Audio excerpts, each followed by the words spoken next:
with that. And with that, we're actually live, not with Liquid TLO, but with Root Probe. So guys, welcome to episode 43 of the Dank Shrine. Probe, how are you doing, man? I'm good, man. How are you guys? I'm trying to keep my anger under control. Why are you so angry, Seeker? Oh, hold on. Let me go into TL and set us alive before I let loose the cannon. Let loose. Maybe you I'm should. so worried. Maybe you should save this. So Maybe worried now. I think you should save it. Until I'll save it. I think you should save it until more people get here. Let's build this up. Yeah. What is it? Oh, I'm so worried. Let's build this up. It's pretty good. It's pretty bad, dude. Like you like really, you did a number on him. Okay. Like you don't you don't know that you did, or maybe you do, or you don't remember, but you did something bad, man. Feels bad. Feels bad. Yeah. Should have changed it to Liquid Snoot. I've done enough Liquid Snoot memes before this interview even started. I know. That feels bad. It's not worth doing. Dude, Annie was like, you should use the one picture I took with both of them. And I was like, well, if I'm going to use that picture, then I'm going to use the one that's photoshopped really shitty. That is just Snoot's face twice. And not the actual picture. But I thought the one that I used was a little more classy. It's so cold. Oh, freezing. What? How cold is it? Do you know Celsius? Yeah. It was like 4 degrees. It is like 4 degrees. All right, I mean that's decently cold, I guess. What's that? 39 yeah. Fahrenheit. It's pretty, water hasn't frozen yet, so I mean it's not that cold, but no, but there's a whole bunch of like condensation on the window, I feel like it shouldn't be cold right now, right? It's winter. Yeah, it's winter in Australia. You guys are on the other. Well, you're on the other side of the hemisphere, so. I forget how weather works sometimes. Yeah, you're right. It's odd. It's really odd, but. And the toilet flushes the other way around, from what I understand as well. Yeah, Simpsons has taught me that. Yeah, well, so if you're not prepared for that, man, when you go there, you're just like, what's going on? You might think you're in a dream. You might think you're like in an alternate reality, but nope, you're just in Australia. There are many things that Simpsons teaches us. Did the Simpsons do an episode on drop bears? On what? Drop bears. No. Seeker, do you not know what a drop bear is? Hell is a drop bear? You don't know what a drop bear is? It's like it's the deadliest animal in Australia. I mean, this is from the Simpsons. Bear. This is from the Simpsons, though. Rip. Drop bear. You can't edit that. It is the most deadliest animal in Australia. Okay.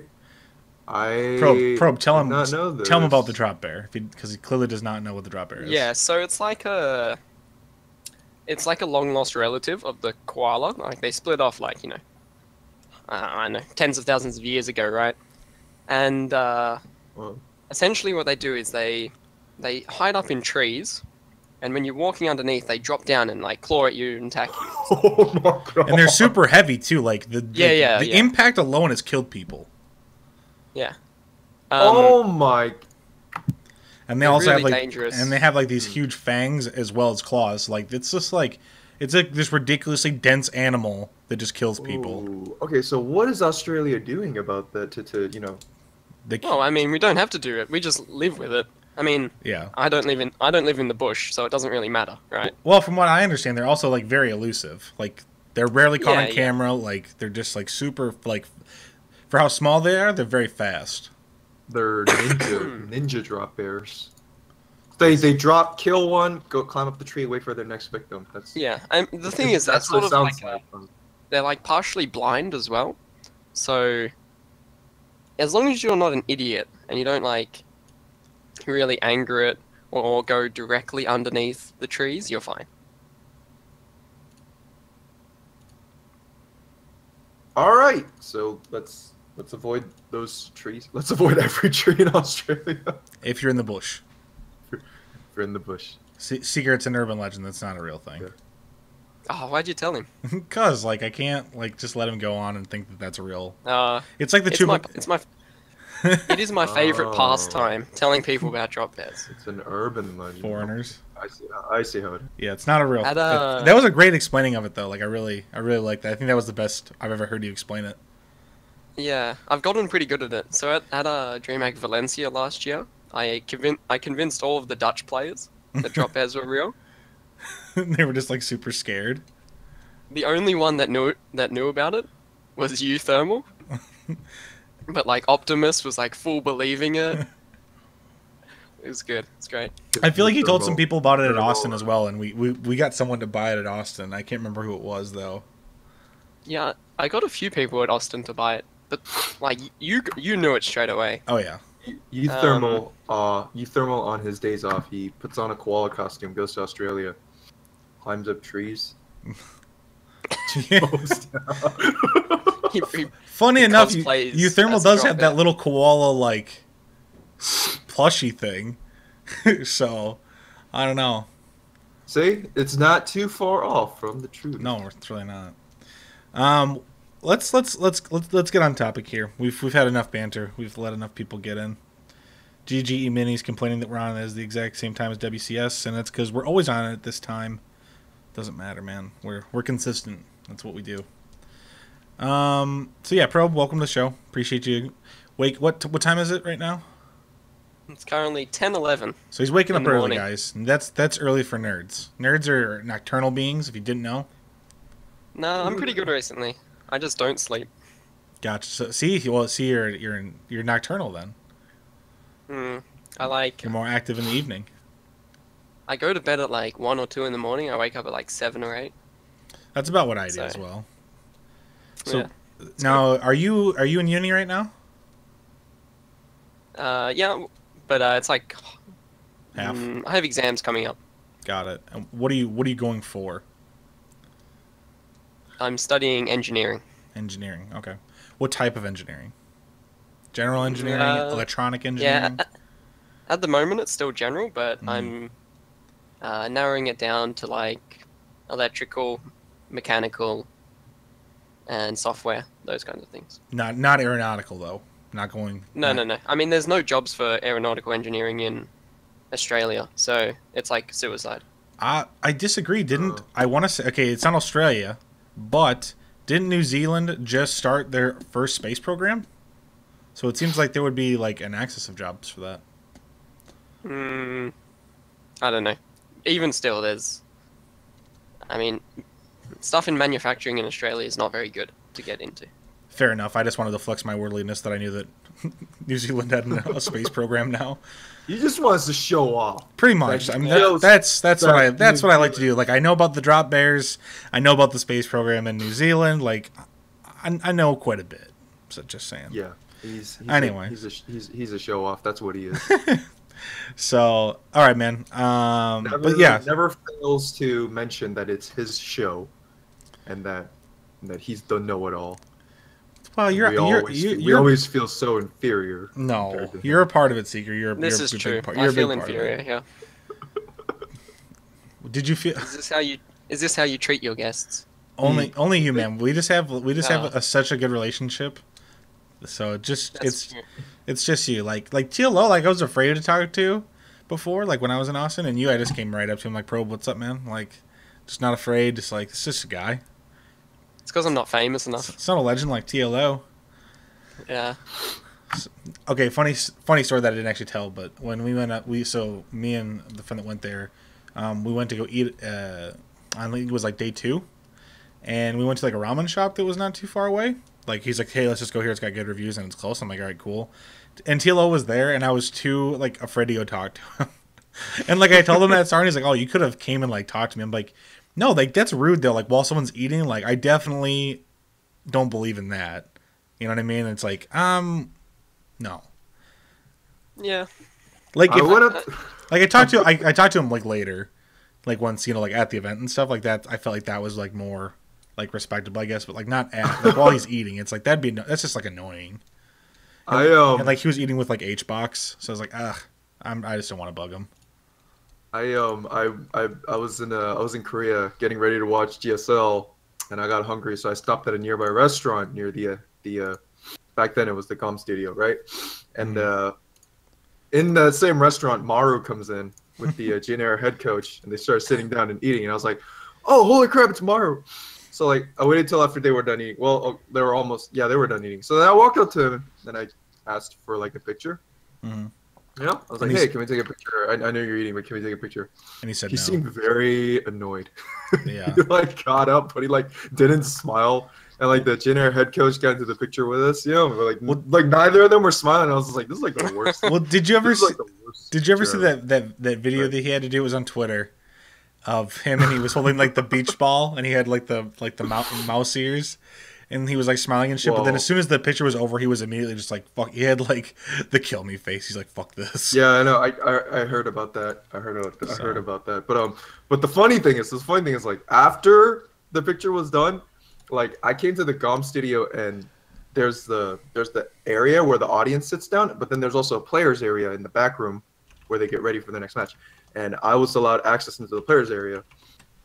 And then Maru and his head coach walks in, they see me in there, and they're like, "Oh wait, this guy's not just a regular fan. He's like actually like." So then I was like, "Oh yeah, hey, like I'm part of Team Liquid," and they're like, "Oh." All right, since we're telling fan stories, Probe, tell your best fan story. Yes, please. I'm interested. Oh, I don't know. I don't have fans. That's not true. You don't have fans. Stop being modest, man. No, it is though. Right. I was. I'm a fan. Oh, okay. No. I've got a different one. Okay. So it was what DreamHack Leipzig, like start of last year. And this was when people were really catching on to, oh, he actually looks like Liquid Snoot, you know? Right. That's where that meme started. So Snoot's like walking around trying to find his computer, and I'm already sitting down. He's like, oh, you know what? I'll just sit next to you. So that already confused people, having, us two sitting next to each other. Right. I can't remember who it was. I think it was Teffel. He was sitting on my left, Snoot on my right. And Teffel, after his game, he like turns to me. He's like, "What's up, Snoot? I need a lot of help with Zerg vs Protoss." And then he's like, "Wait a minute, you're not Snoot. What the fuck?" And I'm like, "Yeah." I like point across. I'm like, "Yeah, that's Snoot." He's like, "Holy shit, are you like brother and sister?"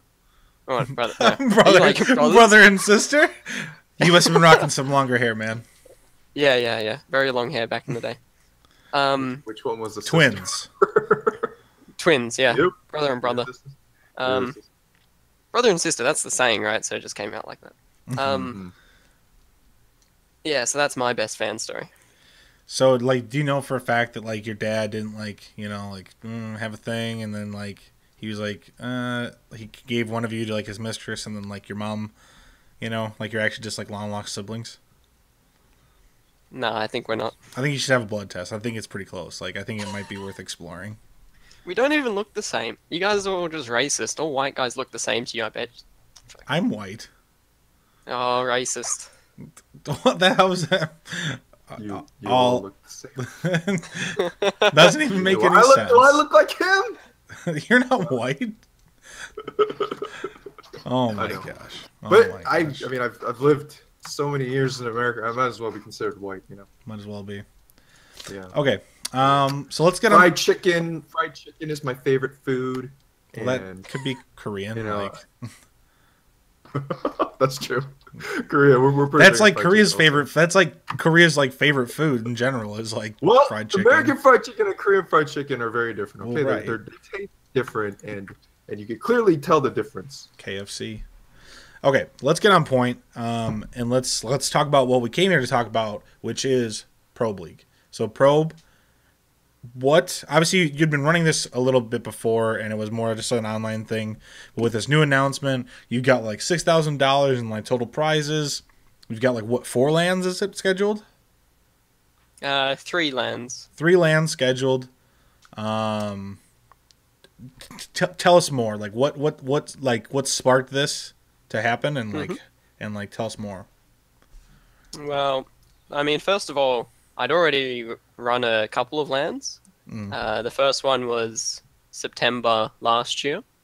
Then I ran another one in January this year, And after doing them and them being successful, I was going to run more lands anyway, so I thought to myself, let's try and tie it together into something. Right. And the planning for that was taking a bit too long. So in the meantime, I just chucked together this online thing, this monthly thing that I was running. And then that was doing well, so I'm like, dude, we'll just like chuck them all together, make it a circuit, and that's what we've got. Bam. It was just that easy? It was pretty much effortless? Yeah, I mean, Only. I'm pretty lazy, and like that made it difficult and stuff. Like talking to like sponsors and stuff. And who are the sponsors for it? Yeah, so OSC is one of our sponsors. Right. Zen Gaming Lounge, and that's the where internet cafe where the venue is. Yeah, it's going to take place, right? Yep. How big is that space? Like for people that obviously like don't like, for the most of us that are not going to be able to go to these, like how big is this area? Yeah. So it's a 3-story building. There's, I think they have like 80 computers. So on the first 2 stories, there's the computers, and then on the 3rd story, they have like a viewing area. It's like projectors, bean bags. Oh, nice. That sounds PlayStation setup, stuff like that. That sounds actually like really legit. That sounds cool. Yeah, it's really sick. So, like we have the stream up there during the day. You watch that as well. So are they cast out of the office, sort of? Are they like letting you around like the whole building? Probe, I'm sorry, real quick. Can you move the camera down just a little? You have a little too much headroom. He just wanted to see your body. Why would you reveal that? I'm trying to keep that a secret. He's got a shoulder fetish. He's got a shoulder fetish. He just really likes shoulders. Why would I told you that in confidence. I can't trust you anymore. Never trust him. Dude, I can be trusted, okay? I'm like one of the most trusted individuals. Much better. Thank you. So they're letting you rent out like the whole place then? I mean, normal customers can come in at the same time and still use it. So, but yeah, like we take up the 3rd story. Okay. Well, that's cool though. Might get some people coming in. Hey, what's this? And stick around to watch the event. That's cool though. Yeah. What's going to be the entry fee to get into the LAN? There's no entry fee. It's just the cost of hiring the computer. Okay, that's really cool too. Then how much is is that like an hourly rate or how does that work? Yeah, it's $3.50 an hour. Okay, that's actually a lot for Australia money. Well, no, it isn't. Isn't it? I mean, most internet cafes would be around that price. This one has, really nice keyboards, mouses, chairs. They're all DX Racers or AK Racing. I can't remember which one. Okay.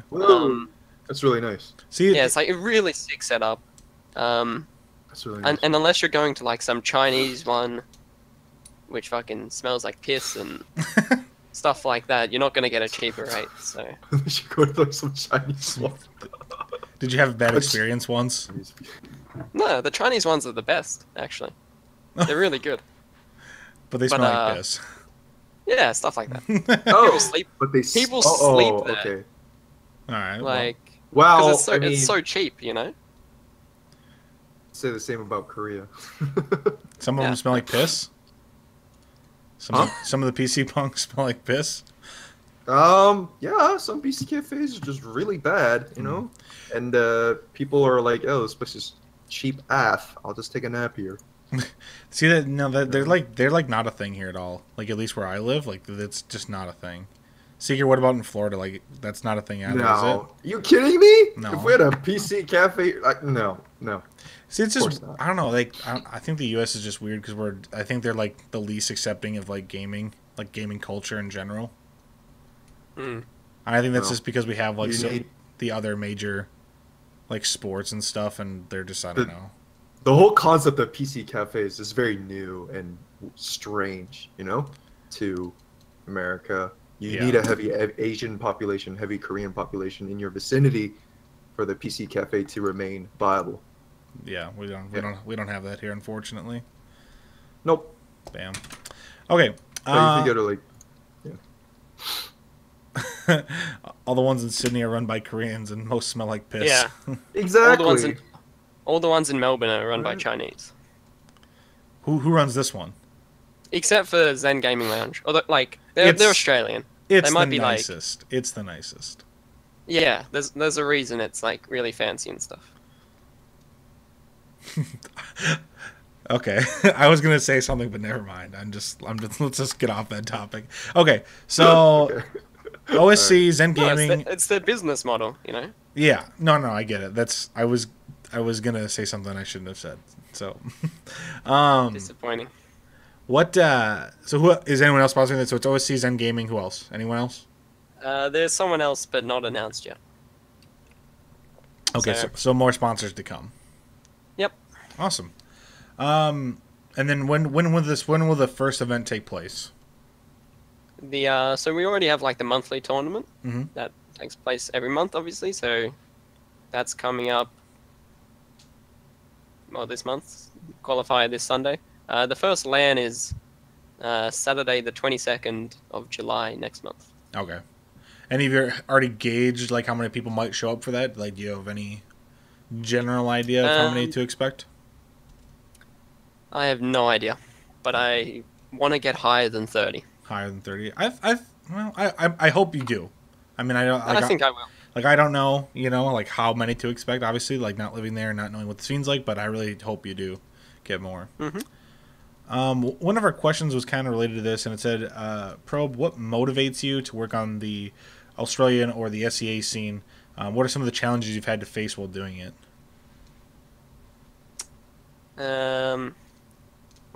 I mean, the motivation is just that I love StarCraft and I love all the people in the scene, all my friends, and I was annoyed that ESL wasn't running LANs, so I just said, screw it, we're doing it ourselves.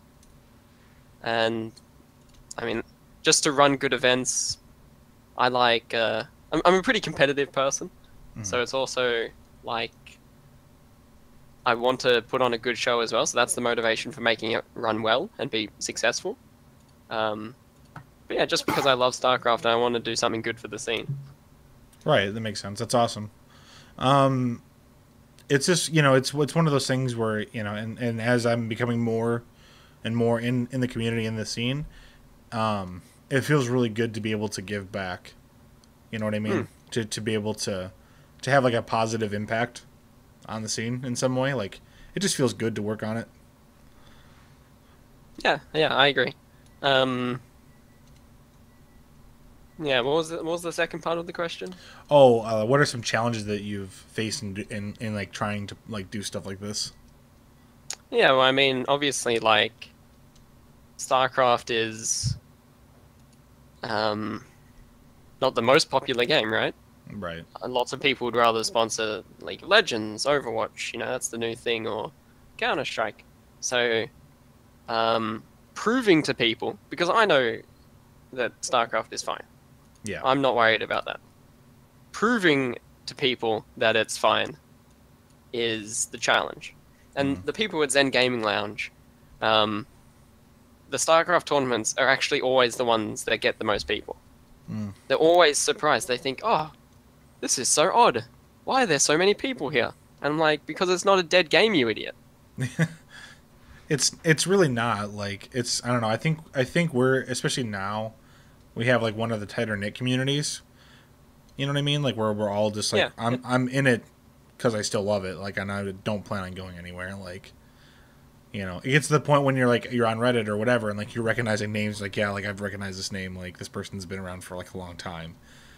It's kind of disgusting. Almost like before it was like obviously like it was so busy like you'd never be able to keep track of that. But now it's like we're so tight knit and we're always active and stuff that we're able to like you just know someone based on like like a Twitter handle or a Reddit ID. So it's just great. So the other go on. No, I was done. Go ahead. Yeah, so the other problem that I've also found is that because ESL, ACL, they're one in the same in Australia, they stopped running LANs at the end of 2015, right? And LANs is what really kept the community together, kept it going. Right. So when they stopped running, a lot of the people sort of fell off, right? they don't go to sc2c.com anymore, or they don't use Twitter, stuff like this. So it's hard finding them. But the thing is, I know all these people out there who are just not part of the community, but they exist. Like, they have to exist. Right. Because you see them all the time. All the people on NA ladder complaining about getting Australian server, right? Yeah. These people exist. There's not many of those people are actually like in the Australian scene, right? So it's all about trying to connect with them, and the rest of the people who, you know, they might be Diamond or Masters or something like this, and they don't know anything about our scene. They might only follow it for the WCS or something like this, and when Maynard and Zeph or Pig is casting. So interacting with them is the major thing that I'm hoping to do. Okay. Yeah, I mean, that makes sense. I mean, you know, it's all about, you know, bringing everyone together and stuff. So, I mean, it's super important, obviously, to like branch out and like get them like aware of like these events that are happening. It's like, hey, like these are happening like in our community. Like I tweeted out last night, like there was a Barcraft, and like we haven't had Barcraft here in Minneapolis for like 2 years. Like it just doesn't happen anymore. And like people are like finally like they're getting back into it. Like they're starting to do it again. And granted, they were watching like they were watching like VODs of like GSL rather than watching like WCS that was live. But I'm like, okay, it's still a step in the right direction though. Like I'm still proud of someone for like putting this together, even though you tried to like do it on a night when you should have been watching something different. But I'm still like super happy that like they're making the effort to like do this and like have like help the scene grow, because there's a couple people from Minnesota that are in StarCraft. Cuddle Bear's from Minnesota. Puck lives in Minnesota. I'm in Minnesota. I'm not that I'm a big name, but I like obviously I'm here. But, like yeah, name drop. But like those other two are obviously like more popular than I am. Like, you know, it's like people are around. But it's just good to, you know, to grow your local community as well as, you know, your. I guess for Australia, it's more like, you know, like I guess it's like a broader area, right? Yeah. So the problem that we have in Australia is that, like, we actually have a high concentration of people who play video games compared to like the population, right? But we're just like so spread out, and flights from Sydney to Melbourne are expensive. Driving's not really viable. Yeah, I mean, it takes like 9 or 10 hours to drive from Melbourne to Sydney. Yeah. So it's doable, but it takes all day. Not many people can do it. Yeah. And flying is expensive as well, so that it sort of limits the ability for people to attend these LANs. All right, that makes sense. But it's unfortunate though, right? Because it's like, you know, there's this stuff that's happening, and it's like you want people to attend, and sometimes it's just tough. Yeah, so that's like one of my worries is running these LANs. I don't think, you know, the first 2 LANs, which are just small, you know, $1,000 LANs, I don't think they will get everyone down. Right? Sure. Because it's not viable for everyone to come down. Right. But for the championship at the end of the year, you know, if people had to choose, guys, come to that one, you know. Right. Like if there's one to go to and you're gonna make the trip for, like that is the one to come to, like hands down. Like there's not gonna be a better one to do other than that. So yeah. That's awesome, man. Like I said, I'm happy that, you know, you're putting some effort towards that and growing the scene. It's great to see. Obviously, it's awesome that OSC's behind it. You know, Zen Gaming Lounge. You know, props to those guys for having the venue. And like you said, they're always surprised. So it's like, okay, well, I really want to surprise them then. Like let's rent that. Like I base like my goal for you is to have that place rented out for the finals. Like every PC is full. Everyone there is for StarCraft. Like they're ready to go. Sick. And then they're all Dota boys as well. So I like giving them shit for that as well. Yeah, like, well, Dota events aren't as busy. Like what's up with that, man? I know. Come on, gotta get on it. Australian StarCraft scene more alive than the Dota scene. Lol. That's like depressing, kind of. It's like, what's going on here? For them, not for us. It's good for us, but for it's very good. It's a win for us, and yeah. we'll take it. We'll take it. We put a notch in the win column for sure. In a scene for StarCraft 2 that's like struggling as much as we are. We'll take any victory we can get. I think we're past struggling. Like I think we've moved on. Like I honestly think we're in a good spot. Like I think with the announcement of WCS for next year, like I think we're going strong, and I think it's only going to continue to at least it'll at least stay stable, if not get better for next year. So yeah, Probe, what do you think? Do you agree? Yeah, I agree. And I think stuff like co-op and whatnot will continue to grow. Absolutely. Especially when when the war chests come out and we can start to support WCS with those. I know everyone it's funny because it's like literally the community is like, hey, like I know like if we buy this, it supports it. So like, where is it so that I can buy it? Like people are like, I don't even give a shit what's in it. Like just let me buy it. Like just shut up and take my money. Just shut up. Yeah. Take it. Like but that's the thing with like the skins, right? They took forever to they released like 3 skins and then like took forever until the next ones, and people were like, we want more skins. Give us the skins. Right. Same with the voice packs now. Yeah. But they've actually I feel like they've been pumping the voice packs out pretty decently though. Like I feel like they're not doing better. Yeah. Do you use any voice packs? What do you have installed, Probe? Standard? Nothing. Seeker, I don't spend money on games. What a cheapskate. Don't spend money on doesn't even support the game that he plays. I do support it. Wow. Come on, man. But no, legit, I spend spent $0 on games. How many Smurf accounts do you have? Come on. Get it. 0. No, I have a second account, but that's all. And who bought that for you? You made like cats buy that for you? No, I think I bought that one actually. Okay. It was on sale though. It was like 50% off. He waited for the sale. It had to be on sale. I won't get it. I won't get it without the sale. Do you play games? You play games like mobile apps on your phone? No, fuck. That's the stupidest stuff ever. I do. I play that. I play the new I would. It's such a waste of money. No, I don't ever spend money on them.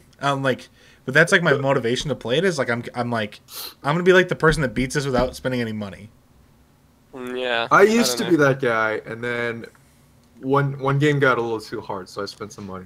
I play I'm a poor uni student. Okay. You have money. I don't have time to spend money on games. I hear you. Fair enough. And my parents hate me, so they don't give me money. They hate you? No, joking. Okay. I say that's just you just depressed me, man. Like that's depressing.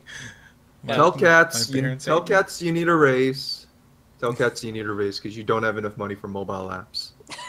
Everyone should have money for mobile apps. But if they gave me a raise, then I would just put more money into the Probe StarCraft League. So. Okay, that's not. Priority, man, come on. That's not an awful use of the money, so that's okay. His priorities are so messed up. Why do we even have this guy on this? Whoa. Rip. Okay. Well, calm down, Seeker. Hang on. I don't think we're quite ready to express your rage yet. Let it build up a little bit more. I'm still worried, man. Okay, let's just tell it. I mean, we're about halfway through, so tell Probe why you're upset with him. All right, hold on. Tell everyone what Probe did to you. I have a second reason right now. So. Second reason. This is new. Probe StarCraft League, okay? All right. What's the issue? Probe, how do you spell StarCraft? I don't know, the normal way. How do you spell StarCraft for me? StarCraft.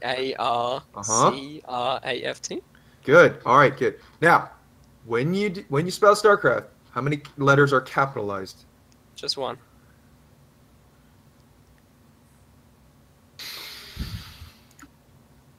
No. I agree. It's just one. No, it's just one. No. Yeah, it's just the S. Yeah. No. StarCraft is one word, so it's not the C and the S. It's true though. The C is capitalized. S is capitalized and the C is capitalized. Okay. No, it's one word though. That's incorrect. I'm sorry. Well. Yeah. It's not star space craft. No. I get so fuming mad at triggered anything. Yes, that's the one thing that triggers me always. So Triggered. for the longest time on Team Liquid, I had no powers and couldn't edit anything. The minute I got those powers, you bet I used those powers to go What into about- every single thread Seeker, that spelled StarCraft. did you know that on Twitch, when you type in what game you're playing and you type in StarCraft 2, it's all lowercase? Are you gonna, Yes, I know that. Are you gonna And- yell at and Twitch? Reddit also uses a lowercase c, and that just makes me fuming mad. Okay, so that's the first thing that pissed him off. that is a pet peeve of mine. Now So if it's too late to change, I understand it. But if you still have the power, change that C into a capital C. Please do. But now, what's the second thing?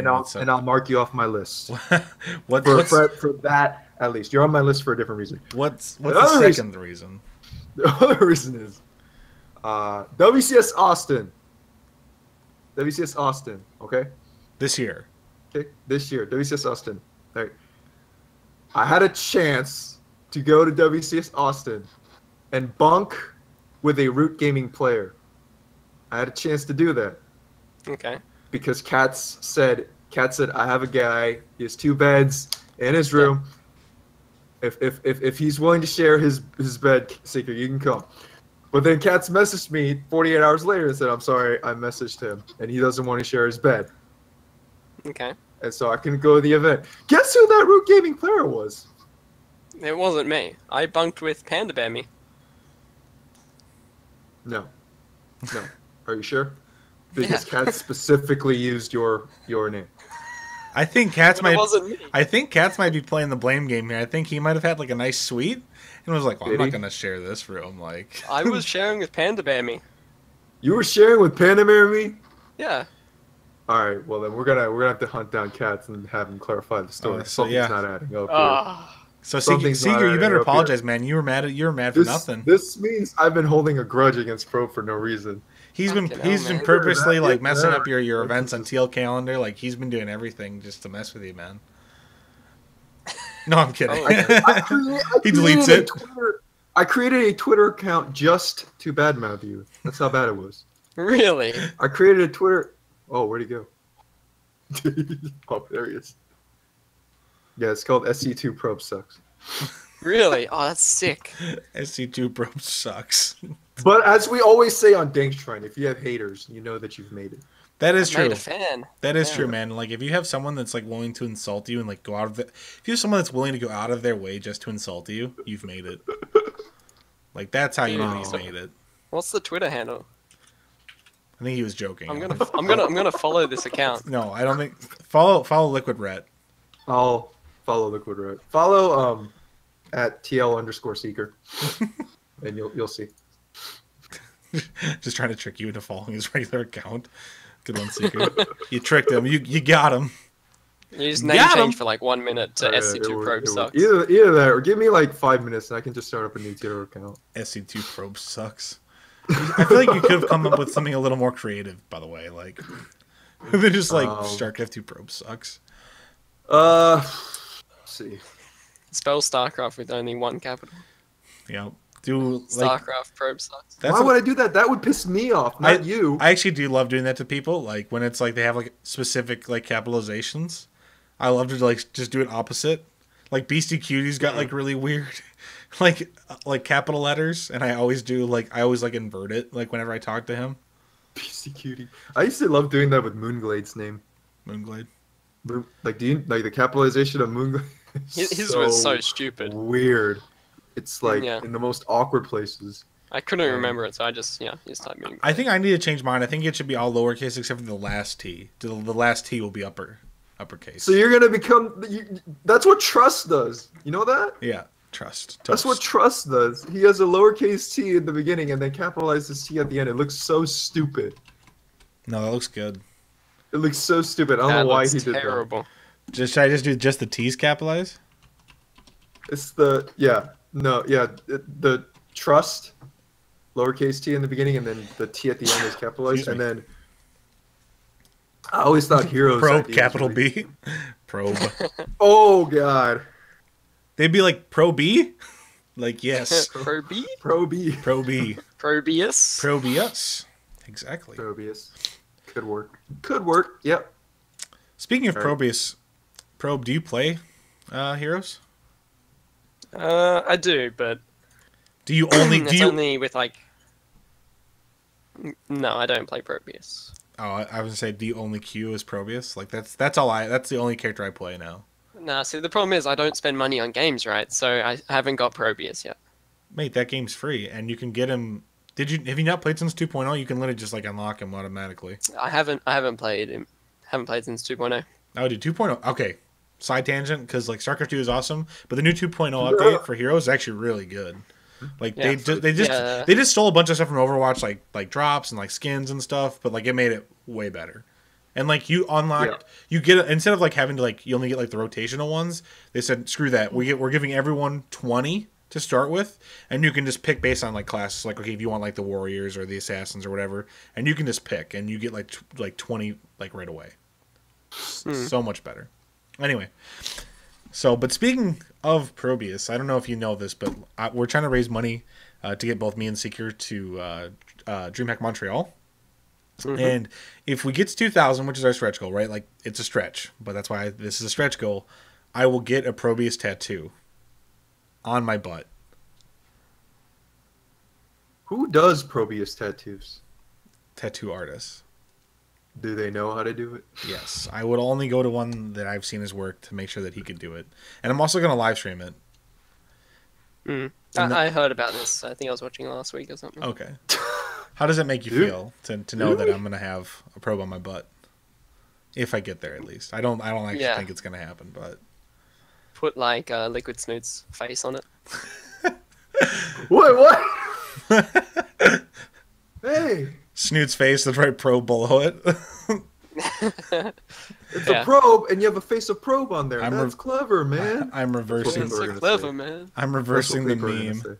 Reversing the meme. You'd get at least 50 likes on Twitter. Dude, at least. And they wouldn't even know the difference. No, they'd be like, yeah, it looks just like him. Like it'd be like a shitty Photoshop again. Like, yeah, it looks just like him. Perfect. Yeah. All right, man. So Probe League, obviously, it's awesome. It's awesome that you're doing that.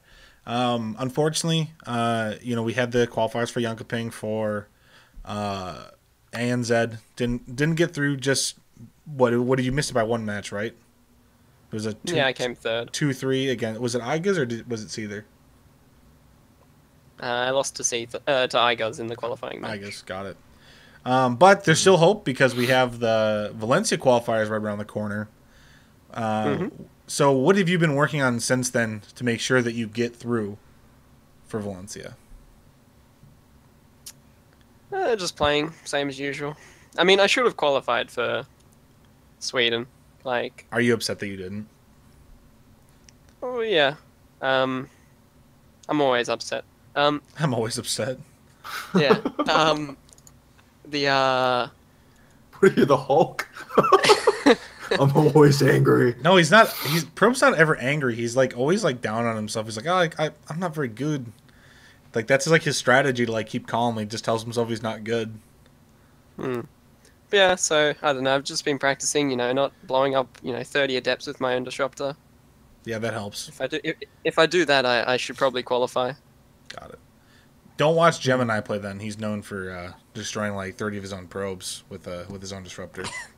So don't. Yeah, it feels bad. Don't do that. That's the opposite of what you want. Is there like I don't know? Do you think it was more of a fluke that you had lost and not gotten through, or like did Igas was he kind of able to like mind game you a little bit? No, I just threw the game. Just threw it. Yeah. It's such a frustrating thing when that happens too. Like whenever you're playing. Yes. So, but I played like terrible the whole weekend. So even getting third, I was pretty happy. And also, I mean, technically, I have like exams during Jönköping, so it would have been difficult to go anyway. And if they did get rescheduled, it would probably be rescheduled to the weekend that DreamHack Valencia is on. Valencia. Got it. Okay. So either way, it was sort of a bit iffy. Yeah. Either way, you're missing one. Yeah, pretty much. Okay. Well, fair enough, I guess. But, obviously, like, we're going to be rooting for you, for Valencia. I want to see you on that stream for when you're out there. Yeah. Yeah, I man. guess I actually will be rooting for you. I don't really have a reason to hold a grudge anymore. So Yeah, since he does not like you, does not like you anymore, there's no reason not to cheer for you. Yep. Yeah, You'll get the full extent of the secret love. the secret love. Nice. Most players always kill themselves over trying to get. You're gonna get all that secret love, man. You're gonna get so much attention on TL, it's gonna be ridiculous. Nice. So we haven't had like a whole lot, obviously, like happen for Valencia yet. We've just had the European qualifiers, and then we've also had the NA qualifiers, which are still going on, including today. Of the people that have made it from Europe, we have Cyril, Laser, Nurcio, TLO. Those are the only people that we know 100% will be there. A lot of Zerg, Zergs. man. Yeah, like what? Like, do you think like? Okay, this is actually kind of interesting. So, and it's not exactly like this, but we kind of talked about this with Artosis. So we were talking about Brood War, and he's like, like obviously like the game doesn't really have balance patches anymore. So the only time that like balance like really has like huge shifts is like with the map pool, like when the map pool changes. And I feel like this is especially like a time where that kind of happened because we have so many Zerg favored maps that's one of the biggest reasons why we've seen this huge shift in balance is because there's so many maps are Zerg favored. Yeah, I would agree, but I also think it was sort of just. Well, it's that, but also that it coincided with Zerg sort of being on the uptrend anyway, on the upswing. So they just sort of morphed together to make some stupid fucking win rate, for Zerg. Right. Right. But I think like Zerg was struggling before this, so eventually it always evens out and always like swings back and forth. Sure. So it was just that time of the month, Just and that time of the month? Yeah, and with the new maps, which were probably Zerg favored, it created an annoying situation where, at least for like Protoss versus Zerg, it was always Hydra Baneling versus, you'd open Stargate, then you get Storm, and Protoss players weren't used to doing that as efficiently, right? Right. But now, Protoss players, they're doing it a lot better, at least. Still probably Zerg favored, but we're getting there. So right now in this current meta, at least, what have you found to be the best answer to Zerg in general? I've actually been doing like a charge lot drop. Okay. The cheaper charge. Makes sense. It's actually really good. It's been beating a lot of the Koreans on ladder. Okay, not to brag, but beating some Koreans. Not to brag, but it beat Bial, and he's not a good Korean. Talking some shit. Well, he's not good. Yeah. Wow. Yeah. You should have said Lucira, since Lucira was the one that was talking all this shit like during like the when they were picking the groups. I don't think he probably plays on a barcode, so I don't know if I play him. It beat Leenock, it's the greatest build ever invented. Okay, what is this magic build, or can you not tell us? Oh no, it's just like the DT 4 DT drop, right? Right. But instead you do lots. 4 zealots. You do 4 zealots, and then you build a second warp prism, and using High Templar, you do a follow-up Archon drop with a second warp prism. Okay, so this is like the Roddy build. You got the double warp prisms going. Okay. It's really good. If they don't build roaches, they sort of just die. Okay. So. What do you think the answer to like early roach pressure is? Because I feel like we're seeing a lot of that lately as well. Like we just get like this really quick like roach rav pressure, and it's like really hard to hold because like if you open like Stargate and they just like have like queens, you kind of like okay, well it's like I can build Void Rays, but like Void Rays like take too long, and like you might have like 1 or 2 up, but then there's like like a good handful of Roach Ravager in your base. I I mean, the main thing is just your multitasking. So if you're macroing well behind it, so you can tell if it's coming. They have less drones on their third base, right? For sure. So and they're building a lot of roaches. Like you should be able to tell. Yeah, Right. it's very easy. Scout. So then and you're doing this pressure anyway. So you should be realizing it. And then you just have to realize that you don't have to build a lot of probes in your third. You just need to build lots of gateway units. And maybe bring a warp prism home, and then do some fancy warp prism micro. And if you hold the attack, you win. Right, because once they lose the massive roaches, there's it's done. Yeah, and if they're trading really well, or like they're not losing units, maybe you go disruptors, and then you just need one disruptor hit, and it'll turn the game into your favor. Sure, that makes sense. Yeah, I think it's a really strong build. Okay. It's very good against Archon Drop. Not so much against Stargate, I don't think. But against Archon Drop, it's really good. Okay. So good. Some guys got some good advice from Probe there on how to deal with some of this heavy Zerg that we've had going on. Hopefully we can get at least one more Protoss to qualify. Like, I don't know if it's gonna happen. I hope it will. Oh yeah, so it was just Neeb, yeah, and I'm like, man, that could have been me as well. Yeah, it is. It's for right now. It's just Neeb. So. Yeah. You and Neeb, that would have been sad. Quite the story. I mean, there'll be others there. Obviously, they go through the open. I think Hearthstone, Drogo, and Showtime are all going. But it's they are. But it's who's qualified though? They've already played the open bracket. They didn't get through. They'll still go. But part of it's okay. We want more Protoss to qualify. It would be very funny if they don't make it through. It's just gonna be Neeb, and Neeb's gonna win it again. Oh, I fucking hope so.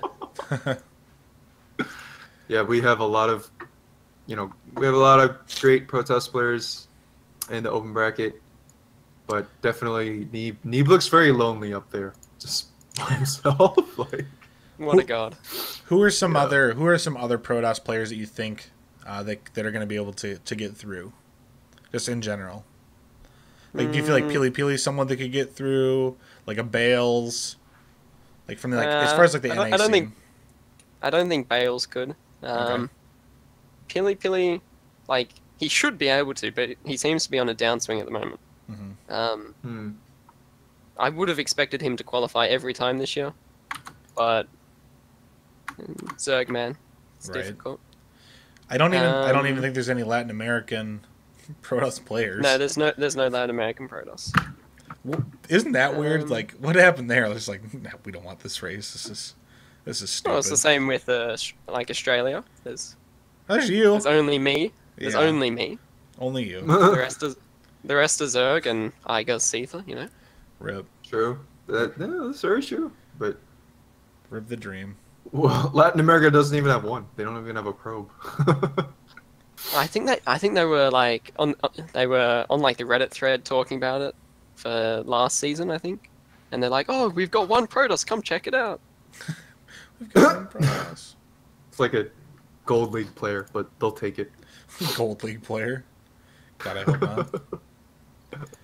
not. Yeah. So we have DNS, Sphere, Harston, Mana, Knight, and Pili Pili, Petite Drogo, Puck, Rail, Showdown. I think I just said that wrong. Showtime. I think it's Shadow N. Yeah. Shadow N? Yeah. This is for Valencia or Yonkoping? And Yonkoping. Okay, that's okay. Yep. I was just listing all Protoss players just so that Probe could get a better idea of who he could pick. Maybe someone either to be a dark horse or just hands down favorite who he feels could definitely go all the way. That's not Neeb. Well, I think Showtime is the obvious one. Right. Okay. I would agree. That's a given. Yeah, that one's a given. But he's also on a downswing as well, so I hope he pulls it around. I reckon he will. He always does well when after a period of poor performance. I think. Maybe because he doesn't have as much confidence in himself, so you have less pressure on yourself, and then you do really well. But looking at the list of those players, apart from Harston, I can't see anyone who's going to go the distance. You couldn't see see a Drogo getting a fire lit under his butt and him going pretty far.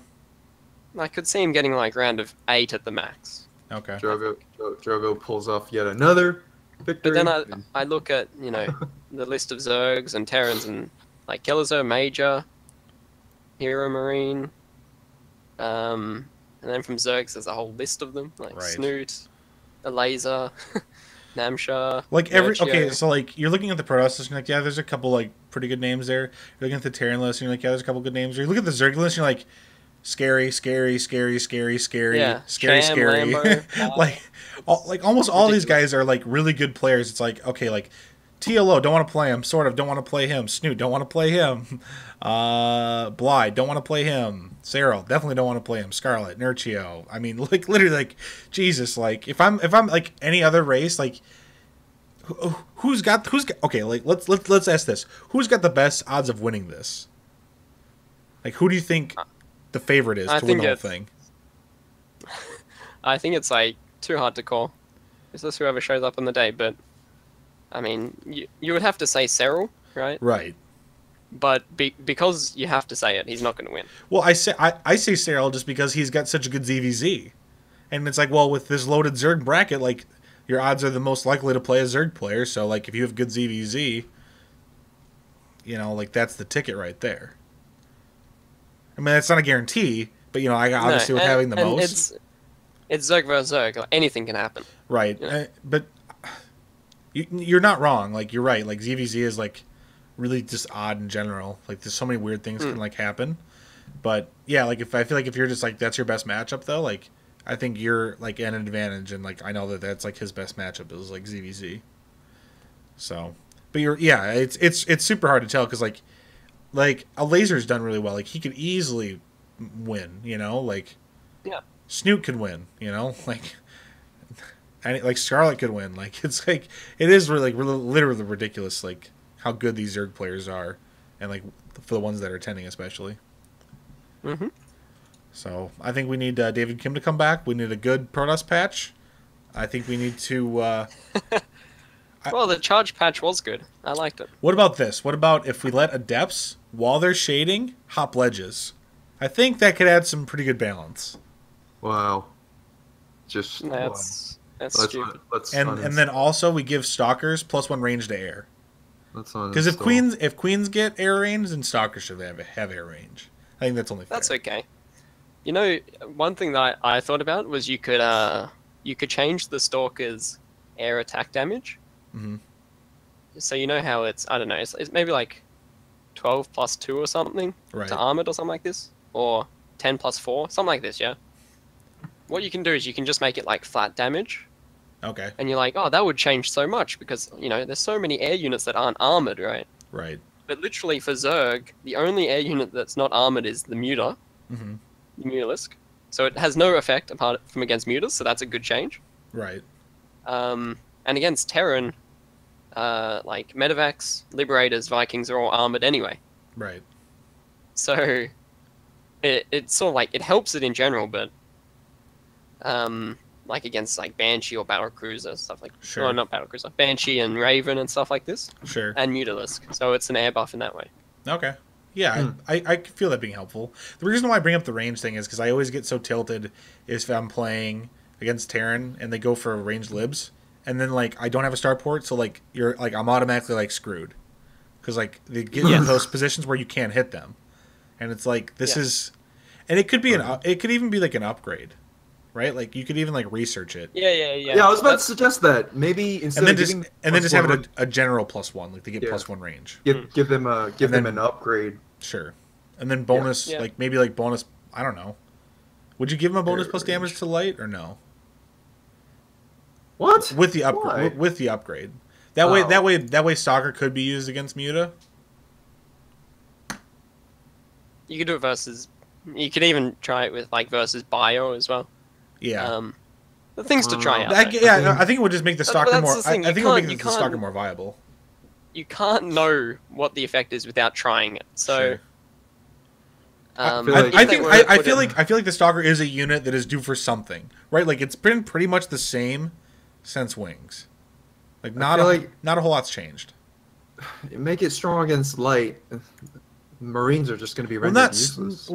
it wouldn't be like super strong, and you would have to get that upgrade, right? So like, and it would be like a longer upgrade to get. Like, it wouldn't be, like as fast as getting Blink. Like maybe you even have to build it out of like, uh, Templar Archives? Yeah. So, like, and we'll have to ask pro players if they think it's worth the effort to go that far to get that upgrade. I don't know. I think it could definitely be interesting late game as well. It could be something that's cool. I don't know. Like I said, I just feel like it's a unit that like hasn't been retooled like in a long time, and maybe it's due for something, right? Like we've like pretty much everything else has been fiddled with at this point. Like, but I feel like the Stalker is kind of like not getting as much love as it should be getting. Maybe. I mean, it's a really good unit though. Like, yeah, there's a reason it's used in almost every matchup. Very effectively. Yeah, it's not like it's not like you like for the most part like just don't get them. It isn't like the Zealot, Yeah. before the charge buff. Yeah. Like there's no point building them except, against Zerg once you got charge, but right. Like you just needed like the meat shield basically, like, all right, get out in front, boys. Like I need you to take some damage from them roaches. Might as well just build adepts though, Right, exactly. It's like just as tanky, which was stupid. I'll agree that was silly. Like we don't need like this. I don't know. I don't know how to feel about like the Adept in general. Not just speaking like as a Protoss player, but just like having that unit be in the game in general. Like I don't even know if it was needed really. Like what do you think? No, I think it was. You think that's something they needed? They couldn't have just done this earlier with the Zealot. No, you can't make it work with the Zealot. Like, you can't make these gateway unit compositions that you see against Terran, for example, work without the Adept. Especially when the Widow Mine was so powerful, and the Liberator was so powerful. Yeah, that's true. The addition of the Adept did, like, so much good stuff. The annoying thing about the Adept is its ability to run in and kill workers... And leave. And leave, right? Or go to another mineral line and then cancel if there's more units there, right? Or split off and then, yeah. Yeah, so that's the bit that is bullshit about the Adept. It's not its main army fighting capabilities. That stuff's fine. And that stuff is the good addition of the Adept. Right. I mean, I don't know, that's fair enough. I don't like to talk a whole lot about balance, and obviously this is more like theory crafting than, specific balance stuff. But like I said, I don't know. Stalker's a key unit. I just thought maybe it might be a good idea for them to maybe play with it. So maybe we'll see something with that in the next patch. Maybe not. Who knows? But I don't think so. Probably not. But I think there's a few changes that Protoss could get. I think. What do you think? I think Colossus range should be cheaper, just 100-100. And I think that would fix like so many problems. Like, this charge change, you think it's only 100 gas, 100 minerals less. But it's like actually so big.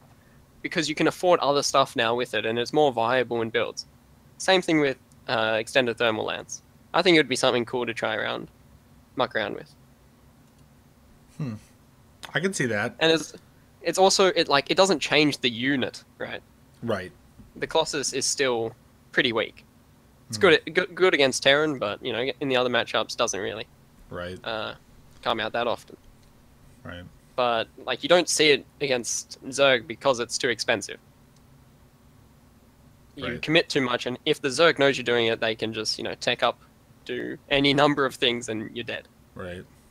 Okay. No, I see where you're coming, and I agree. I think that would be a cool thing that could definitely get mucked with. I like that. Anything else? I mean, I believe in like increasing the cooldown on the shade. Okay, so make it have more consequences when you're shading. Yeah, it just gives more time for the enemy to kill your adepts before you shade out again. Sure. I also think, and then you got to think harder, like when you do it, because the cooldown's going to be longer. I've said that as well. I thought that would instead of the vision one. I thought that. Yeah, I think the vision nerf is the stupidest thing ever. Yeah, I thought that instead of doing the vision nerf, they should have did what you just said and increased the cooldown time. That way, there's just more consequences when you're not using it. A lot of people suggested that. A lot of people suggested that in the community feedback forums. I don't know why they didn't go with it, because I heard rumors that that's what they were actually going to do. Yeah. Right. Well, isn't that the thing with Blizzard? Like, people and are then they talking, just like, people talk vision. about something. Yeah, people talk about something in the community feedback forum threads, and once someone suggests something, and then people are like, "Oh, yo, this is a really good idea. Like, Blizzard should do it." And then it starts building up and building up and building up. People are like, "Yeah, this is a really good idea. Blizzard should definitely consider this." They go the opposite and do something completely different. Well, the other thing, and then you're just like, the other thing they could have done if they didn't want to do to extend the cooldown is lower the range of the shade, right? Like the active time, like lower that, so then it's a shorter. Like it can't go as far before the shade ends. Like that's also another thing that could have been done. That way, it doesn't have as much escapability. You know, instead of being able to go right from one mineral line to the other, maybe it gets like 3/4 the way, or like a little more than half, whatever. I think the cooldown change is better. Yeah, like I said, I just like there was more options. No, than just what they did, which was like, let's nerf vision. It's like, no, that's stupid. Like that's just dumb. There was one other suggestion of maybe cutting Protoss, or not Protoss, sorry, cutting like Adept shield either all the way or maybe in half, some sort of like health loss, so that when you shade, your Adepts are more vulnerable. But then when the shade is over, your Adepts come back to regular health. But at the very least, it will. I think that's stupid as well. Who suggested that? Avillo? There were all kinds. It's in the Avillo balance test mod. Yeah. Well, no, I think his was they lose all shields. I think Avillo. Yeah, it's like 40 HP and 100 shields. Yeah. And you lose all of them when you shade. I think Avillo took it too far, but I mean, Avillo's not the kind of guy who'll meet you in the middle. It's his way or no way at all. But the some other players nerf the other nerf that I would like to see as well would be the warp prism warp in time. Yeah. To be like changed to like part of the swarm levels. So it's not like the super quick warp in, but it's not the slow warp in either. It's just like what it used to be back in Wings of Liberty and part of the swarm. Okay. Because the quick warp in is stupid as well. Right. Since we're talking about warp prisms, how do you feel about the speed upgrade for the warp prism and then people doing really fast disruptor drops? They drop, kill line of workers, pick up, fly away, go around, do it the same thing. Yeah, I feel like there's nothing wrong with that. And I feel like I think it's good for the game. The thing is, it's like so hard to do, and macro well behind it, and there's a reason you don't see it all the time. It's because it's not as strong as you would think it would be, right? Because Terran players get used to it, right? They start splitting all their units and they react really fast. And stuff. And then you've committed a lot to it, and it's still a viable build, but then you're like stuck with like disruptors. Your army's not as beefy, and then Bjorn comes and rolls you. Right. What about? Oh, keep going. And I think it's good for viewership and whatnot. To have these exciting moments in the game where stuff like that happens. Yeah. Okay, what do you think of this idea? I had this idea a while ago, and it was interesting. Because in Brood War we had the shield generator, right? So I thought, what if when a warp prism is open and it's in warp mode, it provides a slight shield buff for any unit that's being warped in or is already in it. Because it really wouldn't be that effective, because if you leave it open, right, then people are just automatically going to snipe it, and you're going to want to try to keep it alive. But I feel like in certain cases, you've got those units that are like hanging back a little bit farther, like your Colossus and stuff. They're standing in there, they're getting like a little bit extra shields. Maybe they're surviving like an extra Viking volley, so they're able to get like one more swipe done.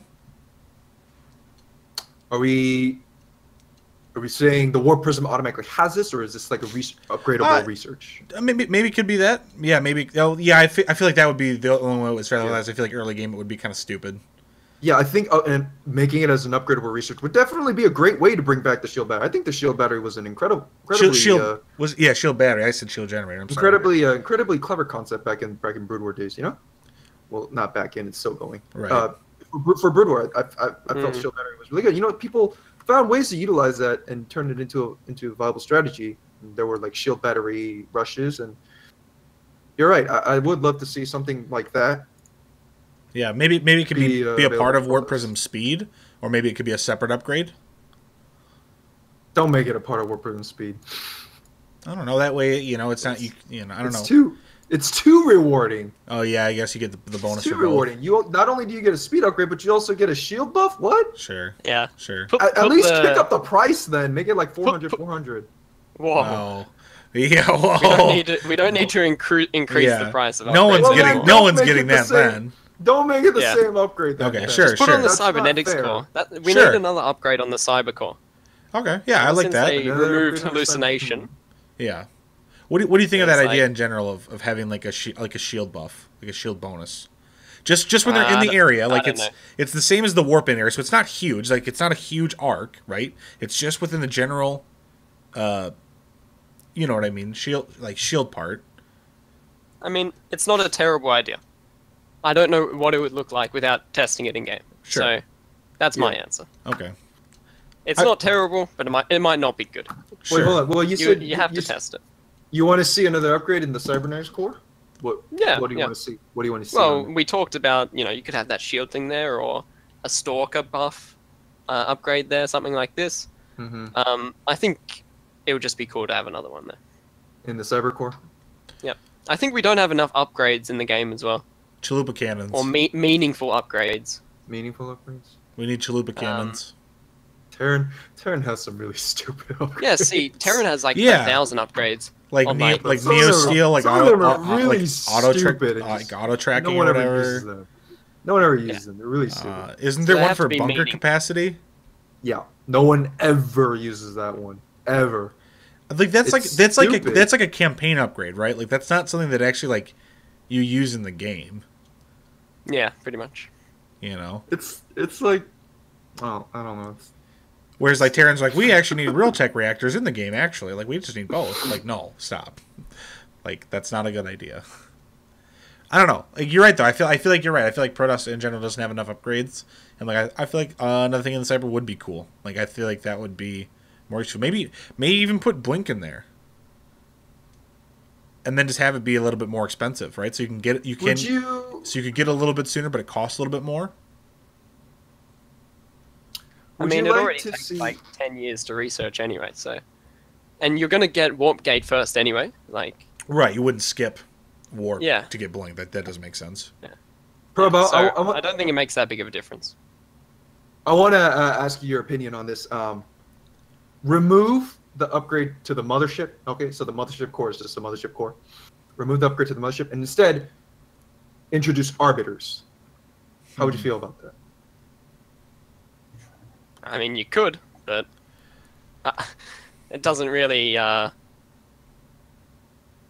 doesn't mean anything to me. I mean, I have my opinions on the mothership core as well. I don't think it should be like a hero unit. Mm-hmm. I think you should be able to build as many of them as you like, but you have photon overcharge on like a cooldown. So yeah, if Instead you of use it once, energy, like, right? like none of them can use it, or like Yeah. Well, no, Or- as in, only one mothership core can use one at a time, right? right. Well, And, sometimes you need maybe more, you have but to- sometimes you That's need more still than a lot. sometimes you need more Overcharge. than one to hold. Yeah, right. But You're essentially saying with the way it is now, mothership core, the maximum amount of overcharge they can do at once is 4 because it's 50 Yes. energy, right? yes, But with an unlimited number of motherships, even though they have all of cooldown, if you have 20 pylons and you have 20 mothership cores, you have 20 photon overcharges. sure. But then you have 20 supply in mothership cores, which are useless. I don't know, outside man. of it. I could see like the double mothership core rush being pretty viable. That seems so dumb. That the rush is going to be so. stupid. Here's my thing with the arbiter. I doubt it would be stupid. First of all, like mothership core, you have to build it from a nexus, right? So it cuts into your pro production as well. It costs 100. You can even tweak those things. You can make it cost more. You can increase the supply. There's all these other tuning stuff that you can do with it, Okay. right? You can Then I have would agree with that. that you can increase the cooldown on photon overcharge as well. First of all, it's not even on the nexus anymore, so Right. the pylon can die, right? Right, they could still It's snipe not like the pylons pylon. are invincible. Okay. What I think is really cool about having multiple mothership cores is that you can then split up your forces and do recall tactics Okay. a lot more. Okay. And that's what I would rather be prioritized on. And that's this arbiter sort of thing. Right. You give it more Mm-hmm. of an arbiter-esque ability. Yeah. Okay. Um, Okay. I could see that being a little more viable. Maybe still limit it, but like maybe like 4. right? Yeah, Like you can yeah, go 4 at a maybe, yeah. time. Like that's the max you can have. In the case of the mothership core, recall only works back towards your own nexus. Yes. So the recall ability that you're talking about, I feel like is more of a like It an is arbiter different to recall, yeah, right? it is Yeah. different to Arbiter, yeah. Mm-hmm. But what it would allow you to do is have these counterattack forces. And the reason you can't really have forces out on the map against Zerg, for example, is because the Zerg units are faster, right? Right. And so if you don't have all your units together in a ball, then you'll just lose both armies, right? Because they can bring more units to the fight. So if you can Right. split it up and recall and do these kinds of harassment and stuff, who knows? Maybe it wouldn't be balanced at all. But it's something that I would like to see tried. Like you can never know with these things until you actually test them in game. Right. Okay. Yeah. I think what I was going to say about adding the Arbiter in general was the last thing Protoss needs is another spellcaster. Like we've got enough things that have active abilities that are hard enough to use. I would say in like together, they're hard enough to like actively use and use them well. That like that's just I mean, I guess the Arbiter isn't exactly the same because like it's like using like the recall is like a general ability, right? Like you click it once and then it gets done. Whereas like storms and stuff, like you need to be a little more accurate. And it takes a little more effort to use them. But the thing for me is when I'm suggesting bringing in the Arbiter, I'm also kind of suggesting kind of a trade. Let's take a spellcaster unit out. I would say take out the Oracle. Okay, no Oracle for the Arbiter. Arbiter. Because Arbiter has stasis field and Oracle has stasis trap. Can't have both. Can't have I have both. opinions about the Oracle as well. All right, let's hear 'em. Let's hear 'em. I Let's would hear 'em. like. I love Oracle opinions. Either both those players are dead set against them or they love them. And I mean, all these things I think it would just be cool to try out and see if it works. Mm-hmm. So I would just remove the attack on the Oracle. Okay. And then buff stasis trap a lot. So that maybe it costs like 40 energy or something like this. Or the build time is a bit quicker, or it has a slightly increased HP, so it's a bit harder to kill. What if the burst area is larger? Yeah, stuff like that as well. Or well, maybe I wouldn't do that because actually no, the affected area can maybe be increased, but like the trigger area should stay the same size, so that they can still be sniped by units easily. Sure. So then the whole purpose of the Oracle would be Revelation and Stasis Trap only? Yeah. So no pulsar beam. And actually, I tested it once, and if you're not attacking with the pulsar beam, you actually have a lot of energy, so you can really prioritize a lot more onto stasis traps and whatnot. And you look at games that Stats plays, and that he does the stasis ward harass against Zerg. Yeah, I think that's much more interesting than killing drones. And first of all, it doesn't kill drones. Workers. It doesn't kill them. It's a different kind of harassment. Right. It delays mining. Delays mining, maybe captures some eggs as well if you're really good at it. Right. But eventually those units still do live, right? Right. So I think that would be something cool to, muck around with. Okay, I can see that. So take away the pulsar beam, which would really take away the emphasis on worker harassment. And so many people feel like StarCraft 2 is so heavily focused around worker harassment. Yeah, I agree. That would definitely remove. That would definitely remove, but I guess then that would maybe also kind of sort of remove the need for overcharge, right? Because overcharge was like you could defend against oracles. Oh yeah, defend against oracles. I feel like you'd still need it though to fend off Zerg. Or we don't maybe I feel like that's still needed. Let's not get crazy here. I feel like it's still needed. But no, I do like that. I do like that tweak to the Oracle. I think that would be interesting. That would be. So. Yeah, and it also like maybe go back to my idea. You also have the shield battery on that. Then, if we're not giving it an attack, let's give it a defensive buff. Man, you really want that shield battery, don't you? I just think it's. That's like one of the things I just think is cool that like I wish was in the game. It sets up and it does its dance. It does the disco ball, yeah, man. If it's in the disco ball range, yeah, you get the. Awesome, you're right. That would be cool to watch. And then all the units dance, but they can still shoot. They're like spinning around, but they're still shooting. Like, They're dancing while they're shooting too, Yeah, right? And yeah. then You all have to the pay $5 for it though. I'm the a opponent So units. Yeah, the I would opponent never units use that it, come you know? in. take my money. The opponent units are also dancing. They're like dancing around each other as they're killing each other, Yeah. right? Everyone that goes under the globe is like under this area of effect. They can't control it. Are we playing a They just MOBA now feel- though? They just feel the groove.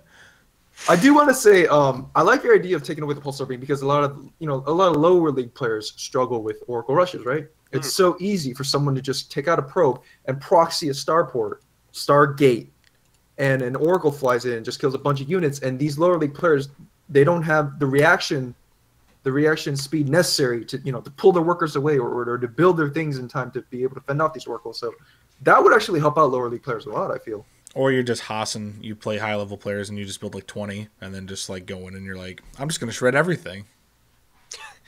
He builds 20 stasis traps now. Yeah, Or, just like it just keeps happening. Like he lays as soon as they're triggered, he lays 2 more traps, so they just keep triggering them. Like, holy shit! Wait, can It you expands out. can you do that? Can you? You can, but it's very difficult. I feel like that'd be something that could be toyed with. Like I would like to see that. Like keep their army frozen. Like you eliminate half of it with that one, then you like lay 2 more. So like when when they become unstasis, they just restasis. Because it's still gonna cost energy, right? Like it's not like OP because like it still uses like energy. Hold on. Here's the thing though. I think that will work maybe once or twice, and then players will wise up to it and figure out a way to respond to it. I mean, just completely render it unviable after that. I think there could be. I don't know. You never know. There could be other useful things for it, but still. Because I mean, like they're gonna be like, oh, hey, it's this guy. He does this 20 Oracle stasis trap strategy. I know exactly what I need. Well, I'm not to do saying now. you use 20, but even if you had like 3, like right with your army, like you revelate, so you know where they're at. You do like 1 in front, then you like sweep around, put 1 behind, so once they activate and they pull back, then they activate the other one, and then you're just like, perfect. Now I'm just gonna lay 2 more, so when they wake up, and then I'm just gonna go destroy your base. Again, it will work once or twice, but after that, players are gonna wise up to it and be like, okay, this is the thing now. Now I have to figure out how to respond to it. You know? Do you know what's so good about the stasis ward though? It has like a really low attack priority, so it doesn't get focused down. Like when you're building one like in a battle. Yeah, so I had this strategy where I had like 8 oracles or something. It was against Zerg, and so you'd attack in, but at the same time place stasis wards in the army, and then freeze half the units or something like this. Right, because they're not killing them. That's cool. See, targeting. If people would use the Oracle more like that, yeah, okay, yeah, I'm starting to like get rid of the attack. Buff these other things. I like this. I think you can see a lot cooler things done with it. Like people have to get more creative, right? Like I like that a lot to use it. I think that's a cool idea. Yeah. The whole take away the pulsar beam thing is something that I would definitely be for, because then the Oracle's role would be just changed. It's not a harass unit anymore. It's a scouting. It's like a defensive scout unit. Yeah, it becomes a strategical unit for tactics and all purposes of special tactics. Kind of playing mind games with your opponent. Hey, is there a stasis ward here? Of course, I do feel like if the pulsar beam is gone, then that means you never use the energy for pulsar beam, which means there would have to be some sort of mana change, I feel, because then people will just use it for maybe they'll use 2 oracles purely only for revelation, right? They'll just use 2 oracles and constantly revelate. They never have to worry about pulsar beam. They never have to worry about losing energy for pulsar beam. So I feel like a small mana adjustment would be necessary so that revelation isn't so abusable, because no one will ever be activating it anymore for pulsar beam anyways. So you have just all this mana built up. Well, you could just modify how much energy they have in general. I think that would be necessary. Yeah. Otherwise, their other abilities would become a little too spammable and a little too abusable. But then also give them the shield battery. All right, let's do this. Good job. Okay. All right, let's go balance StarCraft. We're done talking. We're done. We're good. StarCraft higher. We figured it out. Let's go balance it. Start our own mod balance tournament. You should, Probe. You actually should do that. It's too much of a meme. I know, but like it's actually good though, right? Like it's like okay, like I feel like the concept that we talked about are like actually super interesting and would be viable. Yeah. So I don't know. I'm not edgy enough. It wouldn't get upvoted on Are Reddit. your ideas only protests for protests though? Like, have you thought about I do have other ideas, but changes and Terran changes? less. So Less. yeah, Okay. a lot of them are just Protoss because I think Mhm. these things need to be changed, but then we need to give gateway units a bit of help as well. Well, what if Blizzard flew you in for a consult and said, "Hey, listen, we'll pay you to come in for about 4 days, and we just want to sit down and hear your ideas, and maybe give you a shot at mod balancing it yourself I mean, why wouldn't you Yeah. do for that? all three races, not just Protoss, all three races." I would do that just for Yeah, the I mean, vacation. I mean, obviously, I would think about it then, Mhm. and I would. There's a few things I would muck around with. Stuff on worker harassment in particular, stuff like liberators and widow mines. Hmm. I think would be So you would try to remove so much emphasis on worker harassment. not so much remove the emphasis, but especially Mhm. on things that sort of are sort of free damage, sort of like. Free So let's say you do damage. Okay. like a bailing drop, right? Right. Hmm. But that costs you a lot of money, Right. and it's the overlord comes in, you see it well in advance, you can react to it really well, and it Okay. creates some exciting moments in the game. So I think that stuff's fine. Right. Okay, but Swarm host. swarm host is I have no idea about the swarm host. That's a problem unit. Okay. Um, That's where I thought you were going because you're talking about free damage. But okay, sorry, keep going. not so much free damage, but like, so with like the oracle gets in and it gets out, Right. and it's really annoying because it's so fast. Right. But something like a disruptor drop, the commitment there isn't so much like, obviously it gets out. The commitment there is the multitasking and like the time spent actually microing it and getting value out of it. So I think that stuff's fine. So there's all these things that you have to look at. Things like liberators where they just set up, that's sort of a bit annoying and bullshit. Pisses off lower league players. I'd look at something like that as well. Okay. Okay. No, that's One keep one going. idea I've had. I don't know if it would balance at all. Just increasing worker HP a tiny bit, just a tiny bit. So these things that two-shot things or one-shot things now takes one extra shot. Okay. Okay. So then, yeah, raise it to 45. Well, Drones Yeah, would for like be the Widow Mine, for 45. example, it doesn't one-shot SCVs. Right. Okay, Right. and so you see it a whole lot less. Mhm. And if you do see it, you have to combine it with other units, like the Marines, to follow up on it, Okay. right? Okay. Okay. So it, Sure. it creates a bit of a better situation, in my opinion. Okay. I can see that. Okay. I thought of an awful To- idea while we were talking about this. What if you could get what if after you get burrow, you can get burrow movement for drones, and they can get minerals while burrowed. So you can't, like, you go in there and it's like, oh shit, I don't have an oracle.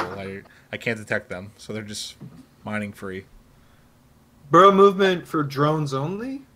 Well, no, it would be like a separate thing. So like they can get an upgrade that allows them to burrow their drones, but to keep mining with them while burrowed. So you need to have like an observer to kill them. Wow. This is an awful idea. Like, I'm not saying this It should be is in terrible. there, Wow. but I'm just saying, like, I wonder if that's like a fear dragon. Like, what if? And everyone's like, Every no. Zerg player in the world will Stop. get that upgrade. Every Zerg player in the world will get it. In fact, like when players do ceremonies, they're gonna bring their drones, burrow, and start mining from your base. When Yeah. they know they've won the game, and start building hatcheries in your like that. That's the most BM thing Sure. ever. No, it's a bad idea. Like, I wanted to preface it's an awful idea, but I wonder if anyone's ever like actually been like, oh yeah, that would be good. Oh, I think that would work. Maybe if we did something like they can burrow and keep mining, but they only bring back like one mineral at a time if they do that. Maybe Or they something. just move slower underground. Yeah, or maybe move slower underground. more right? consequence. Yeah. Maybe that's how you could balance it a little bit. Like, so, because like Yeah. Terran's got mules, Yeah, right? So there like leave that. Terran's got mules. Probes that if they're within a certain range on the Nexus, it's an extra hit because there's like a general. It only works on probes, There's like a little barrier around the nexus, right, on the mineral patch. So they take 1 extra damage if they're in the mineral line. And then for drones, they can burrow and they can still mine, but it's at a reduced rate. Right. Okay, Yeah, maybe. There definitely has to be some sort of give and take here. You know, they can't just.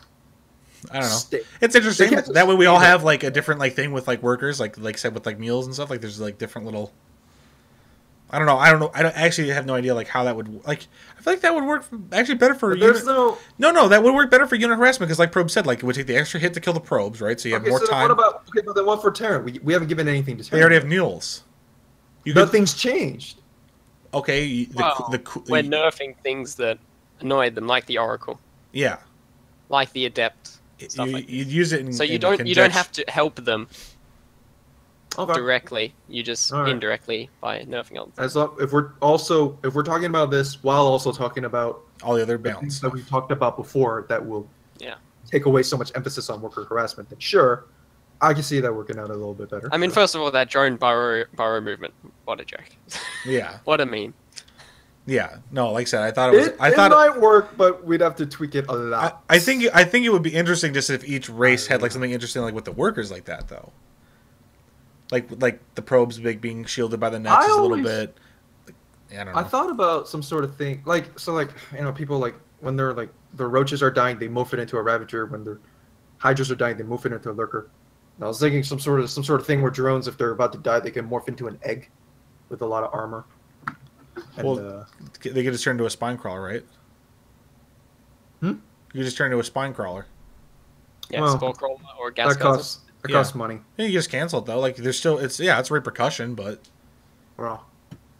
you just immediately morph like 12 spore crawlers and like the Banshee goes away, then you just cancel them all. Like maybe that wasn't worth it, but let one finish. Talking about burrow on the Infestor though, burrow cast. I think it's stupid. Well, I think it's stupid as well. But I think something had to be done. Yeah. Well, it's better than what it was with the teleport bullshit. Like, oh, we can just like, we're not just like a Nidus worm, and we can just fucking teleport into your motherfucking base. Like, it was actually okay. I played around with it, and it was such a high energy cost. You couldn't really combo it with anything anyway, so it was very awkward. So in that sense, maybe not having it because it was so awkward. You take all it's like full on energy, right? Like I could see this being like a Carbot meme, right? Like it's full energy, it burrows and it's in the mineral line, and then it lays like one infested marine, and it's like barely doing any damage. Like one fungal or something, and then you're out of energy. It's like maybe that wasn't worth it. So yeah, I would remove burrow cast. For just for investors, right? Okay. Yeah. But what I would do is like increase the unburrow speed. Okay. So they can pop up faster. Yeah. And if you really combo it well, like it's still just as good. Right. Okay. Because you can still surprise someone with it, right? Cause like, yeah. But there's a lot more counterplay. Right. You know, the Infestor might die still. Right. Okay. You don't need the detection to be able to react to it. Okay. I like that. I like that too. You got a lot of good points, Probe. Got a lot of good points, man. Thanks, man. Thanks. David Kim, right? David Kim's replacement right here, boys. We're going to have to start saying Probe, please. That's what we're going to get all the Koreans to say. Probe, please. Oh, no. Probe, please. Please balance our game. But no, these are really good points, though. Like, I think anyone that's going to, like, obviously we don't have a ton of viewers today, but thank you guys for watching. I know WCS is on right now, so appreciate you watching. But I know that when people rewatch this, there's going to be a lot of people like, this is good. Like, this is good talk. Like, I like these ideas. Like, I guarantee, like, that's going to be, like, a lot of the comments, like, on the YouTube video. Like, these are some good ideas. Toast's retarded with that shield battery shit, but Probe's got some good ideas. Burrow drones, you're smoking some crack, man. Like, it's not a good idea. Much. But Probe, you've got your shit, man. Like, some good stuff. So, I like it. I like it a lot. Here, let me check our Discord. I know we had a couple of questions for you, but I think it was... let's see here. I'm looking for not snoot related questions like, how did it feel to almost take down Paul? this or Non-Snoot related questions. Have you ever been confused with Snoot in an offline event? Like, okay, enough. Oh, I told that story, so that's good. Yeah. Yeah, How are you coping with the different play styles you encounter from players you face in the round of A-Team, DreamHack, and IEM? Do you find that the players do you find the players from... Okay, I understand how he's phrasing this. Do you find the players from, say, EU harder to work out and counter their builds rather than, like, everyone else, basically? So ANZ, NA, SCA, Taiwan. And who are those players, if any, I guess? I think no, I think they're very straightforward builds and they're very strong. A lot of the time they play a bit more turtley though. Like it is definitely a different meta, and me playing on the Korean server all the time, different stuff happens.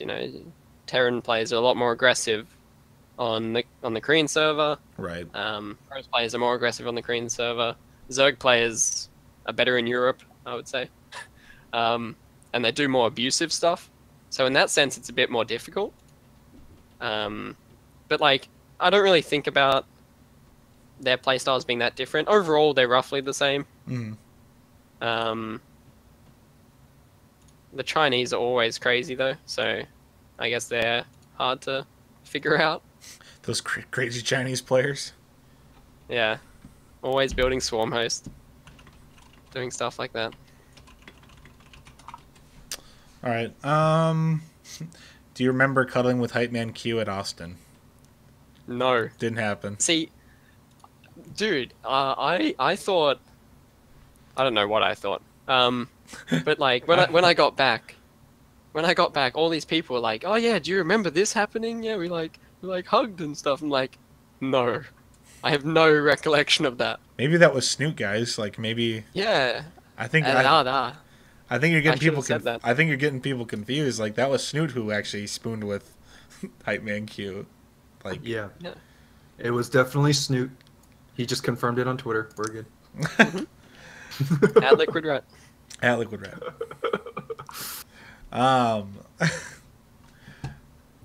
Yeah, the rest of this is just troll questions, but I actually think we had some pretty progressive talks here today. So, Probe, I want to thank you for coming on and taking the time to talk with us today. If you'd like to give any shout-outs, go ahead and take this opportunity. Shout out to my team Root, all their sponsors, Twitch, etc. Can't really remember. OSC? OSC, yeah, OSC Root, yeah, that's it. Right. OSC Root, yep. But I was about to shout out to them anyway, for the sponsors for the Probe StarCraft League. Them too. OSC, Zen Gaming, all the Australians out there, if they're watching or they're attending my tournaments, playing in them, stuff like this, massive shout out to everyone. And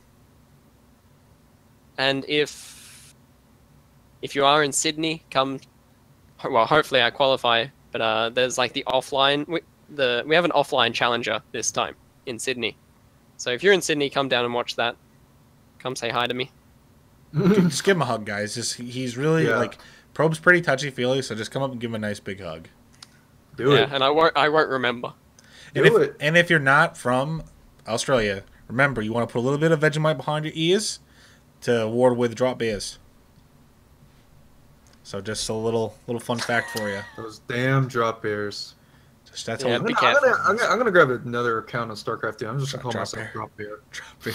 Yeah, that's Death's account. He's called Drop Bear. Drop Bear. Sorry, Secret. Call myself. Come up with something different. Dropped Bear. Dropped Bear. You could be a. That sounds like you were dropped as a child. Dude, he could be in Clan Bear Me, and he could play in the in the team. Bear league. Me dropped. Oh god. All right. Well, shout out to our sponsor, Sloth Esports, for making it happen and sponsoring the show. Those guys are awesome. You can check out slothesports.com for high-end mouse pads and other esport apparel. They're awesome. Thank you, everyone, for watching. Appreciate it. I know we had a couple follows. Thank you guys for following. If you haven't followed yet, we do this show weekly. Sometimes even more. Like this weekend, we're going to have an episode with Optimus. That'll be at Saturday, 9 a.m. EST. So tune in for that. EDT. I know it's supposed to be EDT, but people for some reason are like, what time zone is that? And like, I just have to say EST, and they're like, oh, okay. Like for some reason, like people can't get their minds around that. Like one is like the summertime and one is the winter. I don't know why. Like if you just say if you like that's why I've just like said EST every time now, because like people just understand like that's Eastern. Like if you put EDT, they think it's something weird. It's like, well, what is that? Is that like, I don't know. Anyway, but yeah, erectile dysfunction time zone. I wouldn't know anything about that, but on that note, we will end the show. So thank you everyone for watching. Hit that follow button. Please feel free to support us. Hit that donations. They're appreciated. Everything's going to go towards creating more content, getting me and Seeker out to Montreal. And then Seeker's going to be out in Korea in August, and we'll have some cool stuff when Seeker's in Korea. So yeah, we'll see you guys for Saturday. Thanks for watching, and good night. Go watch WCS. Love you guys. Thanks for tuning in.